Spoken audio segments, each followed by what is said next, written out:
Thank you, Hina, for agreeing to give us an interview for Thank our you. Gujarati Yatra project. The date is 14th of March 2017. Tell us a bit about your early life. Where were you born? I was born in Mumbai, which is Mumbai now. Uh, and I lived there. I studied there. I was educated there.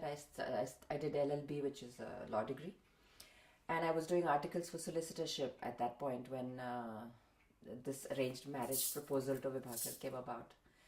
And that's how it happened. And then because he was outside, he was in the Middle East those days. So after my marriage, I moved out to the Middle East and then Hong Kong and then been here for the last 31 years now. Tell us a bit about the role of your birthplace in your further development over the years. My parents, I think it's very important to talk about them. My father was a very staunch Gandhian. He wore khadi all his life, homespun, all his life, and he believed in thrift. And he was a his ideas were very much like Gandhiji, and he intended that we follow those too, which we tried in the beginning. And like he would say things like, I would say to him when I was in college, I would say, all my friends have got first class train passes because there is a student concession there, so it's affordable. And we were a very modest family. We didn't have a lot of money. Not that I ever felt anything lacking in my life. I grew up with a lot of love and everything else. Anyway, so I said, we can afford this pass, can't we? And he said, yes, we can, but show me which of your limbs is broken. Why do you need a first class pass? And you are as able-bodied and young as anybody else, and so you don't need any special treatment. So you're not going to get it. So I was the only one in my group traveling second class like everybody else, and all my friends used to. That's one of those things, but I never regretted any of it. And the values that he gave me, I even today have stood in good stead, in very good stead. I may not agree with all of it because he was very, very staunch, and I was obviously not that much. So I rebelled a bit as well. Mom was always the idealistic one who she was responsible for putting me in an English medium school in a convent, which none of my cousins ever went, and they thought, why does she need to do that? But she was very far-sighted. She taught me to read and write Gujarati at home on Sundays, then Hindi as well. So I became prolific with these languages thanks to my mother and her far-sightedness. Then I had Marathi friends around me, neighbors and stuff. So so I grew up speaking the language. So therefore I now speak all of these pretty fluently. And in college I used to have friends from Aligarh who spoke Urdu, and I was very fond of shairi and stuff like that. So I used to partake in it, and whatever I didn't understand I would ask. And that's how I started learning Urdu as well. And so now I do speak. I don't read or write it, but I speak it. Did you do any training in theatre? I did not do any formal training in theatre, no. In fact, my parents were against it. Not my mother so much, but my father was very much against it. And the first time I brought a gold medal home from the Bombay University, Best Acting,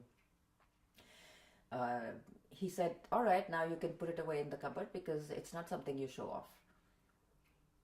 And if I would say it in my father's language, with the way he spoke to me, he would say, Nagar ni dikri stage upar na chade. It was in those days, it was a little demeaning to belong to the acting profession. Good family children didn't go to them, that sort of thing. So he still had those ideas, and therefore he said he wouldn't be. And then I got a call from the National Theatre, which was a really, really prestigious thing, and they contacted me and they said, would I be interested? And I was so happy and so proud, and I went to my dad and I said, look, this is not Era Gera anything, this is National Theatre. And he said, I don't think so. He said, once you're married, you do what your husband says, but from this house you're not going to do it. And I was so disappointed. Then I started doing youth programs on radio, television, on radio, All India Radio. Those he was very proud of. Every time there was a broadcast of mine happening where I was the anchor, and I used to interview young people, like in those days, Shobha Dey was very, very young as well. And I remember interviewing her on the radio. And then he would tell everyone, oh, my daughter's going to be on the radio. Everybody, please tune in and listen. But when it came to stage, he was not very happy. Then when I get married and Jayant Bhatt happens to visit here, and it was a name I had grown up looking at in the newspapers since I was a child, that, he was a prolific director in those days. And Mumbai Samachar, the newspaper, used to have these play ads in it, and it was always director Jayant Bhatt. And not that I saw that many plays then, but I knew about it, and I took an interest from behind. And so when he came, I decided, okay, he's in town, he's looking for local talent, and I'm going to volunteer. And he was only there for a finite period of time. So he had planned 7 shows before he went back. He was on a tourist visa.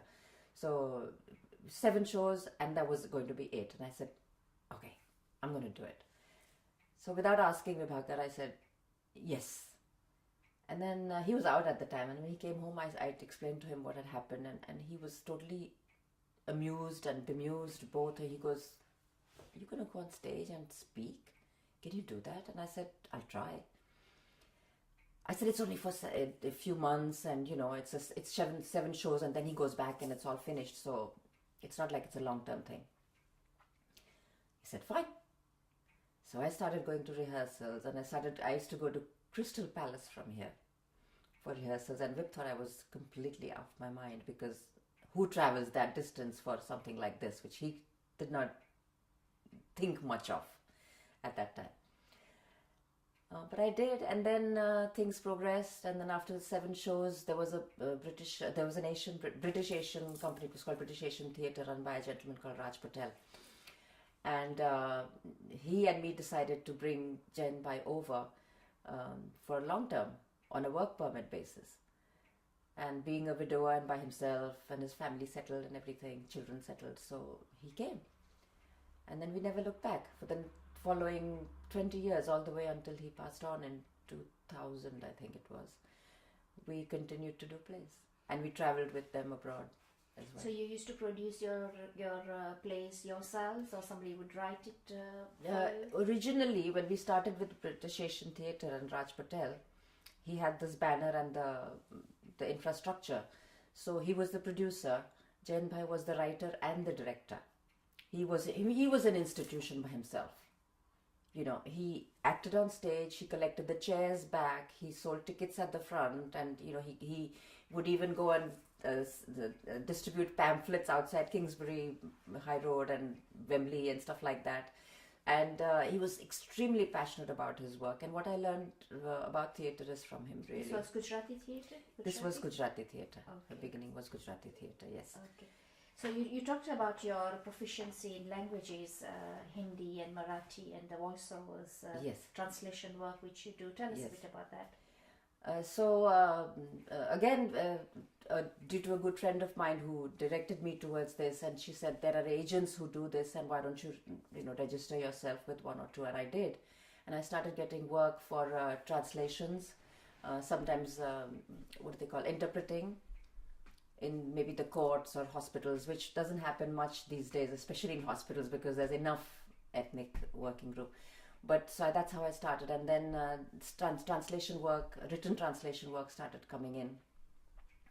And then doing voiceovers for example, there was a very important and nice documentary about this lady who was an entrepreneur,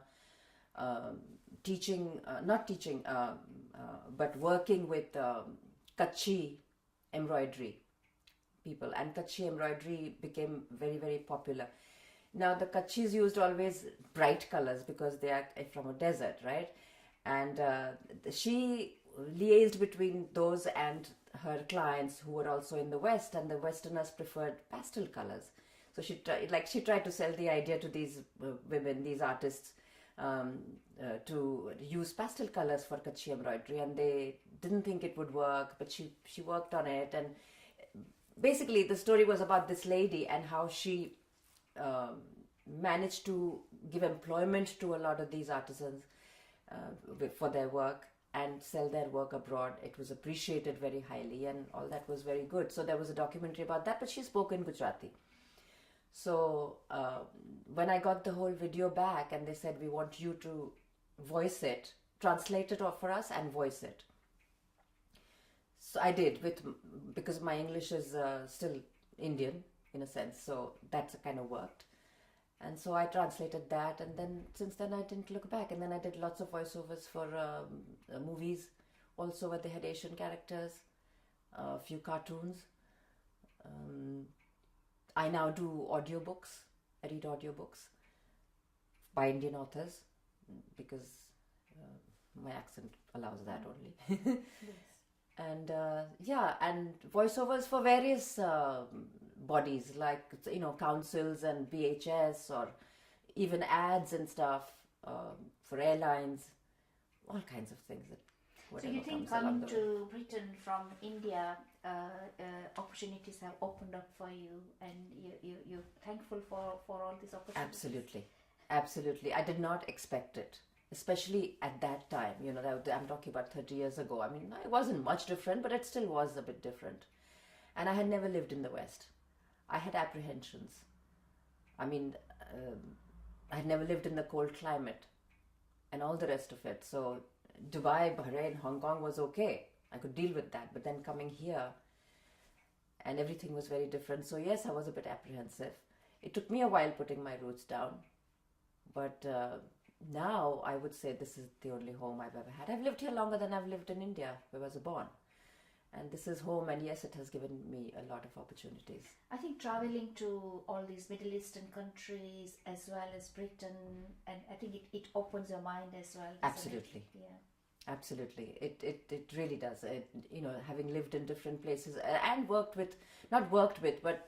cohabited with so many nationalities because of Vib's job. So that really, I got to know, I got exposure to a lot of people of different ethnicities, which in Bombay I would not have done, apart from the states. How do you find the Gujarati cultural scene in the UK?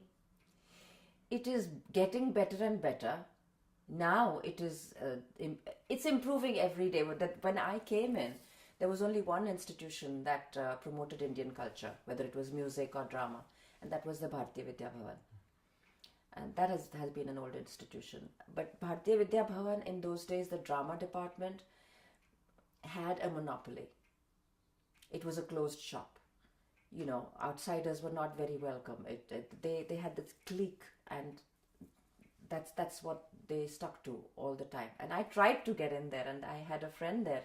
And I used to say to her, I'll come for rehearsals at least, I mean, not that I'm allowed to go acting. I had three, my in-laws, as we must have told you, stayed with me. When we came here, my mother-in-law, her sister and her mother, three old ladies, moved in with me. And they have been with me ever since. I mean, until Ma passed away and Masi passed away. And my mother-in-law is still here.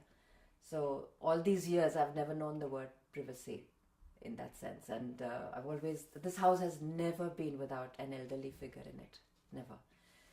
So that kind of in a way helped me, because I had in those days help. Now she's obviously not so physically capable, but in those days she was, and my daughter was growing up.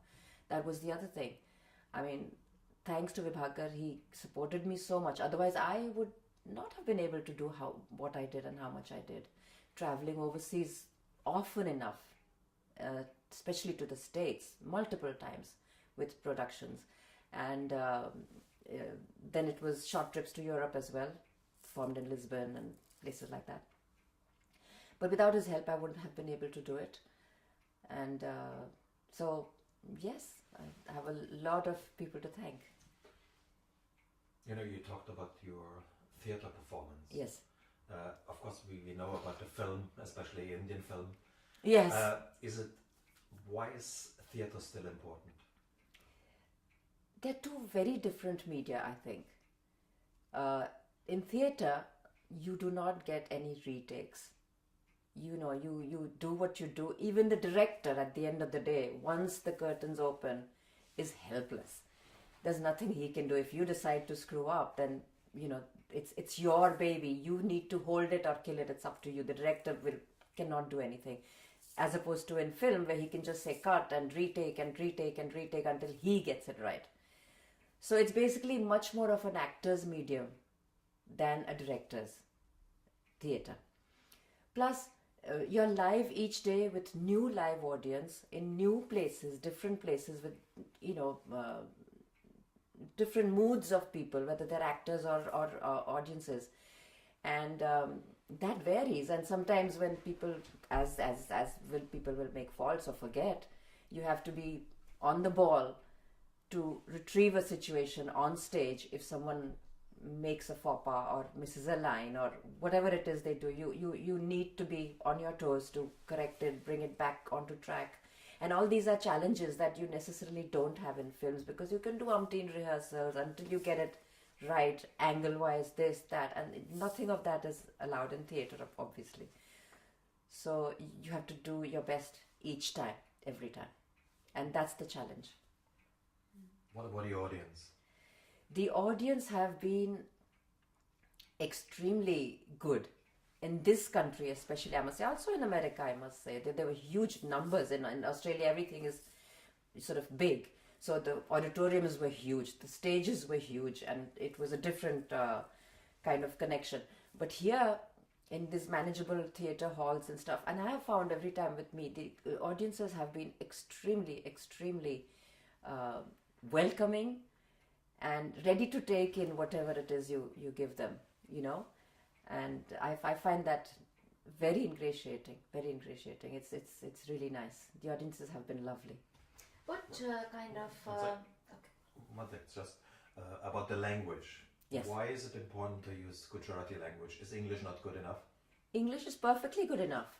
But the thing is, now with times are changing, there is more and more older generation beginning to speak or understand the language. 30 years ago, it was not that simple. Folk beyond their maybe 50s were not very convenient, were convenient with the English language. Plus, the culture was different, and to bring to them the Indian culture which they had left behind, but which they very much carry in themselves, within themselves. I have known of people who came from Africa here and have not been to India in 60, 70 years. But at their homes, you will find the Indian pickles, the Indian breads, and the Indian nashtas and everything just like back home. They speak the language and everything, but they haven't been to India. And I used to find that so strange until I saw it for myself one time. Anyway, coming back to why Gujarati is because, A, it's a huge population. The corner shops included and everything else. And we are a huge community here. And there was a dearth of the offering of cultural views via drama. You could do it in English too, which people do now. Even we get lots of lovely English plays coming from Bombay to perform here, based on Indian themes and stuff. So yes, it's doable, and we've tried Hinglish, as they call it, Hinglish plays, which is Hindi and English together, like the Bollywood language would be. But Gujarati for this reason, because as Jayant Bhatt was himself, he was from Rajkot, and he was so embedded in the culture, whether it was folk, whether it was modern, it was humor, it was music, whatever it was. From Gujarat, he was very much into it. So he brought all this into his plays. For example, I remember in one of the plays, there is the father of this girl who he's brought by him to England because he promised his friend that their son and the girl would marry. But then the girl grew up in the villages in India and the boy grew up here. And the father decides to bring the girl over. And the gentleman who's been resident in this country says, oh, but you must find it all so different and so this and and so then it's a very beautiful monologue by Jayant Bhatt himself that he's written and he's said on stage, which used to bring, every time he said this, tears into people's eyes, because he would talk about like, you know, early morning with the bells on the cows and the bhajans being sung and the valonas and the village noises and the plows going into the thing, the birds chirping, blah blah blah blah, azan going on somewhere and blah, blah, all this. And he brought alive this magical atmosphere of the early morning scenes in Gujarat. And literally, I have known people, like bars as you call them, you know, who were like old enough or who had left when they were young, but they still obviously lived there in their souls, have tears in their eyes listening to this. Do you make a conscious effort to produce Gujarati drama for the younger generation in this country? We have tried. It has failed on 2 counts so far. I mean, unless you add on English, and even then it is quite a marketing challenge. The youngsters themselves do not speak Gujarati a lot, unfortunately, which is why we can't find actors to do it. You know, so whilst we say, yes, we're going to do a 21st century digitalized whatever storyline, but then we find people who speak broken Gujarati or not much at all, you know, youngsters these days. My daughter being an exception because she grew up with 3 ladies here, and she was just fed with the Indian culture and the shlokas and all the rest of it ever since birth. And so she ended up translating Sesame Street to them as she was growing up. The 3 ladies would sit there and she'd say, "You don't understand what they're saying? I will explain to you in Gujarati." And she would explain in her broken Gujarati, they would correct it, and that's how she speaks beautiful Gujarati now. But not very many. Her husband, for example, also is from Gujarat, born and brought up here like she was. He doesn't speak the language. And lots of them like that do not speak Gujarati. So it was difficult for us to find the actors to play it and then the youngsters to come in. Both ways, it didn't kind of click very much. I suppose an indirect way of teaching youngsters about Gujarati, or your themes could be Gujarat related stories or about the Yes. Gujarati folklore, Yes. or some traditions about Gujarati, you know, so that way at least the non-Gujarati speaking Gujaratis in this country can at least understand. Is yes. that what That you is- try to do? That we haven't tried that very hard. In fact, I have not been so active as I used to be for the last few years for obviously domestic reasons, because you know I need to be more at home and stuff like that. So I'm a little bit in the background now. But sitting here, that's the next thing I'm going to. There's another banner called Indo-UK Arts, which formed a few years ago, and they're headed in that direction. They do these things, and I'm kind of on the board of directors. So this is definitely what we are now next looking up. You know, children's folklore stories, etc.